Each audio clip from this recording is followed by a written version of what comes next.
तो बच्चों इस वीडियो के अंदर हम करेंगे क्लास 10th के चैप्टर नंबर 7 कोऑर्डिनेट ज्योमेट्री का एग्जांपल नंबर 5। तो एग्जांपल 5 हमें दिया है find a point on the y axis which is equidistant from the points, और वो पॉइंट दे रखे हैं हमें ए और बी। तो इसके अंदर हमें क्या बताया है कि एक पॉइंट है जो कि किस जगह पर है, वाई एक्सिस पर।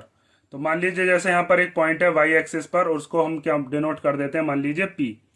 तो वाई एक्सिस पर जो पॉइंट्स होते हैं उसको लिखने की एक फॉर्म होती है, और वो फॉर्म क्या होती है, 0, वाई। ठीक है, क्योंकि वाई एक्सिस पर जो एक्स की वैल्यू होती है वो कितनी होती है, 0। अगर आपने 7.1 का इंट्रोडक्शन नहीं देखा है तो मैं बताऊंगा कि पहले उसको देख कर आना।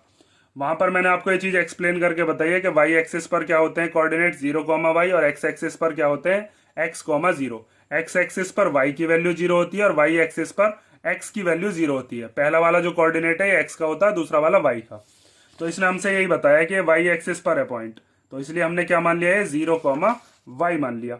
ठीक है, और ये इक्वल दूरी पर है, मतलब कि इक्वी डिस्टेंट है किस किस पॉइंट से, ए पॉइंट से और बी पॉइंट से। तो ये बिल्कुल पिछले वाले एग्जांपल की तरह ही हो गया। अब इसके अंदर हम क्या काम करेंगे, जैसे ये वाला पॉइंट है ए, इसके कोऑर्डिनेट्स क्या हो गए, 6, 5, और ये वाला कोऑर्डिनेट हो गया बी, इसके कोऑर्डिनेट्स क्या हो गए, -4, 3। ठीक है, अब हमें इसके अंदर एक चीज पता है कि जब ये इक्वी डिस्टेंट है तो इसका मतलब एपी और बीपी कैसे होंगे, आपस में इक्वल होंगे। तो हम यहाँ पर क्या काम करने वाले हैं, एपी और बीपी को इक्वल रखेंगे और वहां से हम किसकी वैल्यू निकालेंगे, वाई की। जब वाई की वैल्यू आ जाएगी तो हमें पी वाला जो पॉइंट है उसके दोनों कोऑर्डिनेट्स पता ही चल जाएंगे, क्योंकि पहला तो 0 ही है, दूसरा वाला जो है वो कितना हो जाएगा, वाई, जिसकी वैल्यू हम निकालने वाले हैं अब।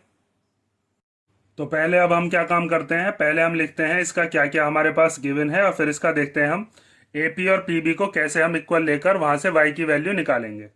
तो सबसे पहले हम मान लेते हैं लेट पी, जिसके कोऑर्डिनेट्स क्या हैं, 0, वाई, बी द पॉइंट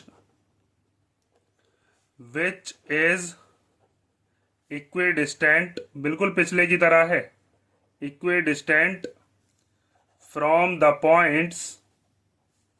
और वो पॉइंट्स कौन कौन से हैं, वो पॉइंट्स हैं ए, जिसका कोऑर्डिनेट दे रखे हैं 6, 5, और दूसरा है बी, जिसके कोऑर्डिनेट दे रखे हैं -4, 3।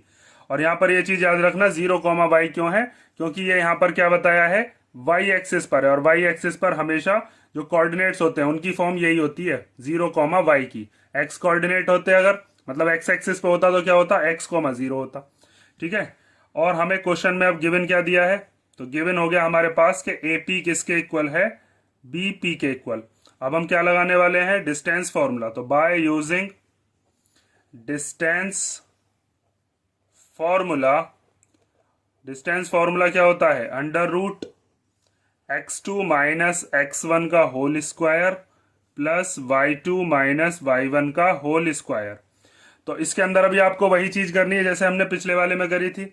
मैं मान लेता हूं इसको x1, इसको y1, इसको मान लेते हैं x2, इसको मान लेते हैं y2। ठीक है, और फॉर्मूले के अंदर पहले एपी निकालते हैं, फिर बीपी निकालते हैं, दोनों को इक्वेट करते हैं।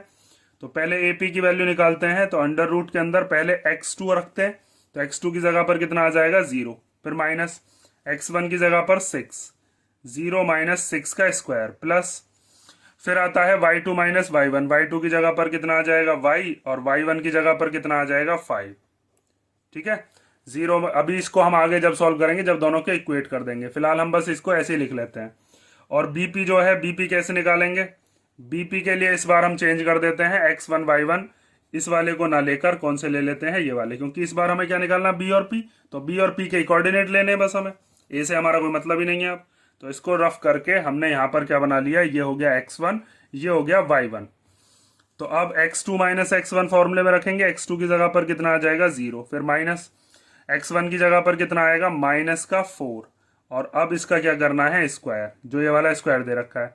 अब y2 माइनस y1, y2 की जगह पर आ गया y, और y1 की जगह पर कितना आ गया, 3, इसका स्क्वायर। अब हमें एक चीज बता दी थी कि ये दोनों की दोनों आपस में इक्वल है, तो इन दोनों को हम क्या लिख देते हैं इक्वल में, मतलब √0 माइनस 6 का स्क्वायर प्लस y माइनस 5 का स्क्वायर। और ये किसके इक्वल होगा, इसके इसको ऐसे लिख लेता हूँ, माइनस माइनस क्या हो जाएंगे, प्लस, तो ये 4 का स्क्वायर हो जाएगा। ठीक है, डायरेक्ट लिख लेता हूं मैं इसको, 4 का स्क्वायर और प्लस y माइनस 3 का स्क्वायर, यहां पर भी लिख सकते थे -6 का स्क्वायर। अब देखो सबसे पहले इसका रूट खत्म करो, तो रूट खत्म करने के लिए क्या करते हैं, जैसे पिछले में किया था, स्क्वायरिंग बोथ साइड, या फिर ऐसे समझ लो ये जो रूट है इधर जाकर स्क्वायर बन जाएगा, तो ये खत्म ही हो जाना है। तो हम यहाँ पर लिखते हैं अब स्क्वायरिंग बोथ साइड्स, और जब स्क्वायरिंग बोथ साइड करेंगे तो रूट खत्म। ठीक है, मैं बस सीधा सीधा लिख देता हूँ। यहाँ पर बचा -6 का स्क्वायर, यहाँ पर क्या बचा y - 5 का स्क्वायर, यहाँ पर 4 का स्क्वायर बचा, और साथ में बचा y - 3 का स्क्वायर। तो यहाँ पर तो सिंगल डिजिट है ये वाला और ये वाला, तो इनमें तो हम सीधा सीधा स्क्वायर खोल लेते हैं। यहाँ a - b के होल स्क्वायर की आइडेंटिटी लगेगी, तो 6 का स्क्वायर कितना हो जाएगा 36। यहाँ पर a - b के होल स्क्वायर की आइडेंटिटी अभी बताई थी मैंने आप पिछले वाली वीडियो में। तो a - b का होल स्क्वायर होता है a² + b² - 2ab। a की जगह पर क्या मानेंगे y, तो उसका स्क्वायर, b की जगह पर 5 उसका स्क्वायर, फिर -2 a की जगह पर y, b की जगह पर 5। 4 का स्क्वायर कितना हो गया 16। फिर यहाँ पर भी a - b का होल स्क्वायर, यही वाला फॉर्मूला लगाएंगे, तो फिर y², b की जगह पर 3 है तो उसका स्क्वायर, और फिर -2 a की जगह पर y और b की जगह पर 3। ये a है y और b क्या है 3। अब सीधा सिंपल इसके अंदर क्या है, कैलकुलेशन करनी है बस, और वहां से हमारी y की वैल्यू आ जाएगी। तो आपको क्या लिखना है अब, 36 + y² + 25 - 2 5 जा 10y, और ये हो गया इक्वल टू में, इसको सबको इधर ही ले आते हैं, 16 इधर हो गया माइनस का, y² इधर आकर माइनस का, फिर 3 का स्क्वायर जब इधर आएगा तो वो भी माइनस का हो जाएगा, 3 का स्क्वायर 9 होता है ना, और ये हो गया 2 3 जा 6y, और ये माइनस का इक्वल टू के इधर आएगा तो कैसा हो जाएगा प्लस का 6y, और इक्वल टू में 0। ठीक है, अब क्या करते हैं, जो जो कैंसिल होते हैं उसको काट लो, तो ये y² प्लस का, ये y² माइनस का, ये दोनों तो कैंसिल हो गए।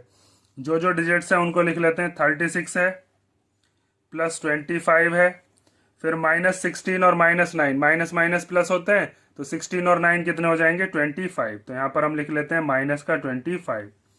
उसके बाद ये 10y है माइनस का, और 6y है प्लस का, तो माइनस प्लस क्या होते हैं माइनस, तो 10 में से 6 गया तो बचा 4y, और वो भी कैसा माइनस का, और इक्वल टू में क्या है 0। अब ये 25 प्लस का, ये 25 माइनस का, दोनों को कर दिया कैंसल।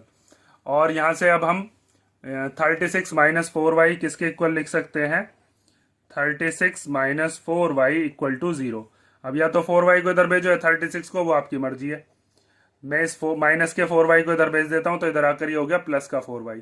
अब ये 4 इस y के मल्टीप्लीकेशन में इधर आ जाएगा इसके डिवीजन में, तो y की वैल्यू कितनी आ जाएगी इससे कैंसिल करने के बाद 9। तो इसका मतलब हमारे y की वैल्यू क्या है 9 आ गई। ये तो y की वैल्यू आई है, और हमें किसकी वैल्यू बतानी थी, हमें बतानी है फाइंड ए पॉइंट। इसने कहा है ना कि पॉइंट बताइए जो कि बराबर दूरी पर है, तो पॉइंट था P पॉइंट। तो P पॉइंट के कोऑर्डिनेट्स हम क्या लिख देंगे, P पॉइंट के कोऑर्डिनेट्स थे 0, y, तो y की वैल्यू कितनी आई है 9। तो इसका मतलब आप कह सकते हो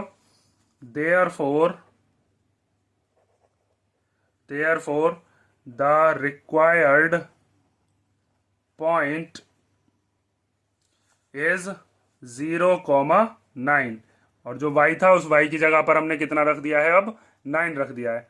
ठीक है, ये हो गया आपका एग्जाम्पल नंबर 5, इसे कर लो। और अब नेक्स्ट वीडियो से हम शुरू करेंगे इसकी एक्सरसाइज, और उस एक्सरसाइज में हमारे पास जो भी क्वेश्चंस हैं उनको हम देखते हैं। अगर इसमें कोई डाउट हो तो आप कमेंट करके पूछ लेना, और नेक्स्ट वीडियो में मिलते हैं। चलो।